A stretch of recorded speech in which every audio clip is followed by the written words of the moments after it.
Hello dear viewers, আসসালামু আলাইকুম। Welcome to just upload BD. আরও একটি নতুন টপিক নিয়ে আপনাদের সামনে আমি হাজির হলাম। এই সিমিলার টপিক নিয়ে এই বছরে এখন পর্যন্ত আমি কমপক্ষে 4 থেকে 5টি ভিডিও বানিয়েছি। আসলে যে বিষয়টি হয়েছে সেটি হলো এই ইন্টারন্যাশনাল স্টুডেন্টদেরকে নিয়ে অস্ট্রেলিয়ান সরকারের যে স্ট্র্যাটেজি সেটি তারা একাধিকবার কিছুটা সংশোধন করেছে বা পরিবর্তন করেছে, বাট এখন যেটা মনে হচ্ছে তারা শুরুতে যে ধরনের একটি প্ল্যানে আগাতে চেয়েছিল সেই প্ল্যানের দিকেই কিন্তু ধীরে ধীরে আগাচ্ছে। আমি গত কয়েকদিন আগে একটি ভিডিও ড্রপ করেছিলাম যে এখানে আমি বলেছিলাম যে অস্ট্রেলিয়ান সরকার কিন্তু এই ধরনের কোনো আপডেট সম্পর্কে এখনো কিছু বলে নাই যে স্টুডেন্টদের ভিসা 40% পর্যন্ত কমিয়ে ফেলা হবে বা এরকম। সেই ভিডিও করার কিছুদিন পরেই গত মঙ্গলবারেই কিন্তু অস্ট্রেলিয়ান সরকার ঘোষণা দিয়েছে যে 2025 সাল থেকে কিন্তু একটি নির্দিষ্ট সংখ্যক ইন্টারন্যাশনাল স্টুডেন্ট অস্ট্রেলিয়াতে নেওয়া হবে। সেই আপডেটটা নিয়ে আজকে আমি ভিডিওটি করতে যাচ্ছি।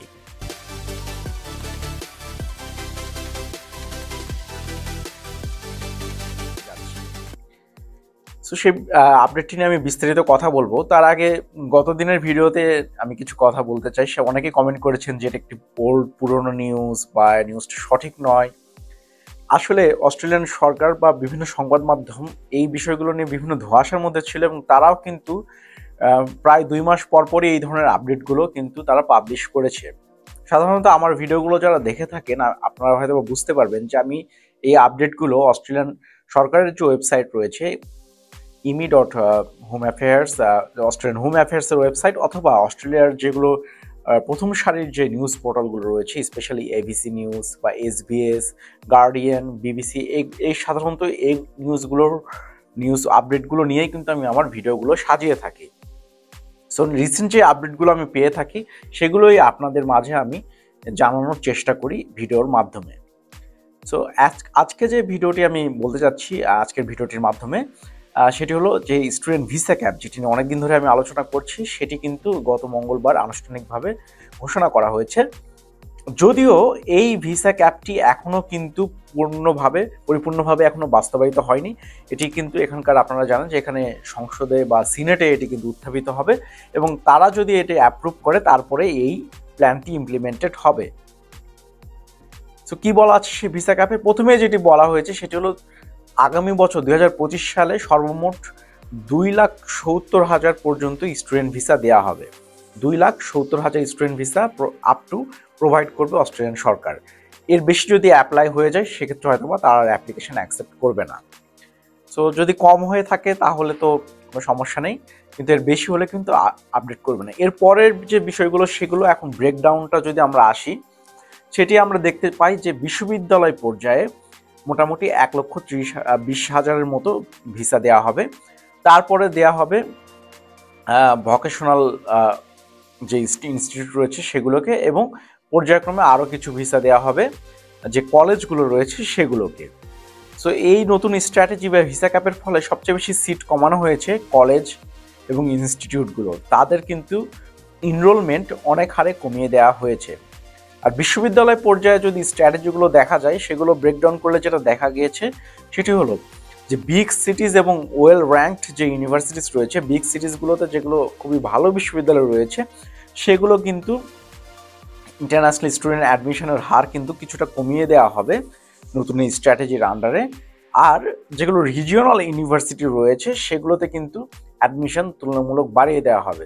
ফর এক্সাম্পল আমি যদি নিউ সাউথ ওয়েলসের এক্সাম্পল নিতে চাই, যেটি একটা নিউজ পেপারও দিয়েছে তারা এই এক্সাম্পলটি, সেটি হলো ইউনিভার্সিটি অফ নিউ সাউথ ওয়েলসে কিন্তু ইন্টারন্যাশনাল স্টুডেন্ট অ্যাডমিশন তুলনামূলক কমে যাবে।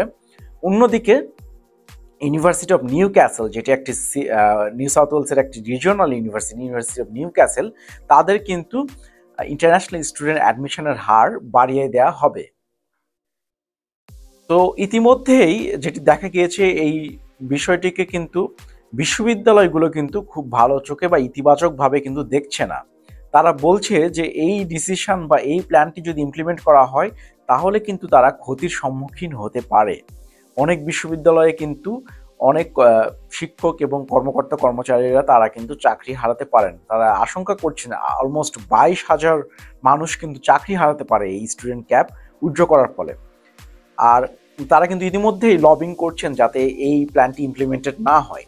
অপরদিকে সবচেয়ে বেশি আরও ক্ষতির সম্মুখীন হবে যারা বেসরকারি যারা কলেজ বা ইনস্টিটিউট রয়েছে তারা কিন্তু অনেকাংশেই নির্ভর এই ইন্টারন্যাশনাল স্টুডেন্টদের উপর, এবং তাদের ক্ষেত্রে কিন্তু ইন্টারন্যাশনাল স্টুডেন্টের যে অ্যাডমিশনের যে মাত্রাটি সেটি কিন্তু অনেক কমিয়ে ফেলা হয়েছে, যেটি গত 2 বছরে অনেক বাড়িয়ে দেওয়া হয়েছিল। এবং বলা হচ্ছে যে এই বিশ্ববিদ্যালয় কলেজে এই সব অ্যাডমিশনগুলোই ফিরিয়ে নেওয়া হচ্ছে 2019-এর যে প্রি প্যান্ডেমিক লেভেল বলছে গভর্নমেন্ট, মানে 2020-এর আগ পর্যন্ত যেরকম অ্যাডমিশন নেওয়া হতো সেই রকম অ্যাডমিশন আবারও নেওয়া হবে, যেটি এখনকার 2024 সালের সংখ্যা থেকে 20% কম হবে। 2019-এর যে সংখ্যাটি সেটি না নেওয়া হচ্ছে, যেটি অ্যারাউন্ড 2,70,000 স্টুডেন্ট নেওয়া হবে, যেটা বলা হচ্ছে গভর্নমেন্টের পক্ষ থেকে। তো এখন এটা নিয়ে কিন্তু অনেক ক্রিটিসিজম চলছে, অনেকে আবার এটাকে সাধুবাদও দিচ্ছে, বাট ক্রিটিসিজম বলা হচ্ছে এই কারণেই যে গভর্নমেন্ট বলছে যে শুধুমাত্র অনেকেই এটি দাবি করছে যে স্টুডেন্টদের কারণে নাকি এখানে বাসার সংকট দেখা দিয়েছে। সো স্টুডেন্ট বা মাইগ্রেন্ট কমিয়ে সেটাই সমাধান করার চেষ্টা করা হচ্ছে, যেটি আদতে কিন্তু খুব বেশি সত্য নয় বলে অনেক বিশেষজ্ঞ মতামত ব্যক্ত করেছেন। এখন বাংলাদেশ থেকে যারা অ্যাপ্লাই করতে চাচ্ছে না আগামী বছর, তাদের জন্য করণীয় কি? তাদের এই ডিসিশনের সিগনিফিক্যান্ট কি আসলে তাদের জন্য, সেটি আমি বলার চেষ্টা করব। দেখেন, আমি অতীতে এর আগেও বলেছি, আজকের এই ভিডিওতে আবারও বলছি, যাদের প্রোফাইল স্ট্রং আছে, যারা ভ্যালিড এবং জেনুইন স্টুডেন্ট, যারা পড়াশোনা করতে ইচ্ছুক অস্ট্রেলিয়াতে এবং ক্যারিয়ার করতে ইচ্ছুক অথবা পার্মানেন্টলি থাকতেও ইচ্ছুক, তাদের খুব বেশি চ্যালেঞ্জের সম্মুখীন হতে হবে না। 1,20,000 স্টুডেন্ট সংখ্যা এটি কিন্তু খুব বেশি সংখ্যক নয়।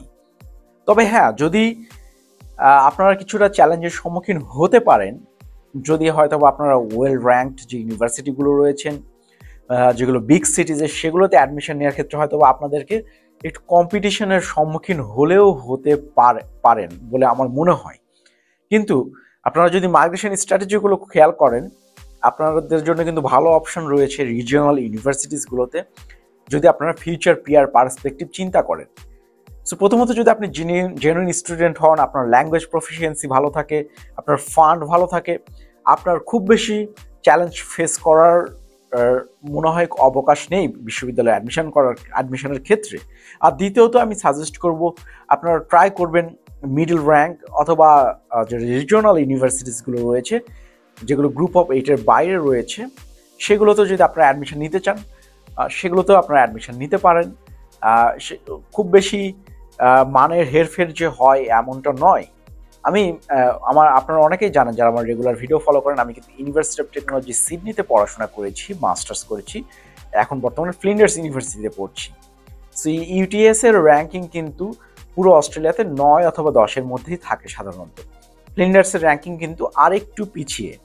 কিন্তু আমি এই দুটি বিশ্ববিদ্যালয়ে দেখেছি বেশ কিছু র্যাঙ্কিংয়ের তারতম্য রয়েছে, পড়াশোনার মান বা ফ্যাসিলিটিসের খুব বেশি কিন্তু ডিফারেন্সেস নেই।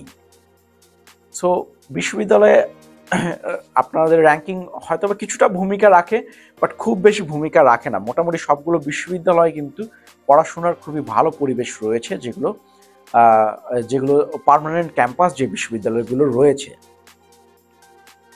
সো আপনারা এই বিষয়গুলো অবশ্যই খেয়াল রাখতে পারেন যখন আপনারা থিঙ্কিং করবেন যে কোন ইউনিভার্সিটি অ্যাডমিশন নেবেন, কোন সিটিতে মুভ করবেন। অবশ্যই যে migration strategy, student visa cap, এই বিষয়গুলো কিন্তু মাথায় রাখতে পারেন। এগুলো আপনাদেরকে হেল্প করবে আপনাদের সাবজেক্ট, ইউনিভার্সিটি এবং লোকেশন চুজ করার ক্ষেত্রে।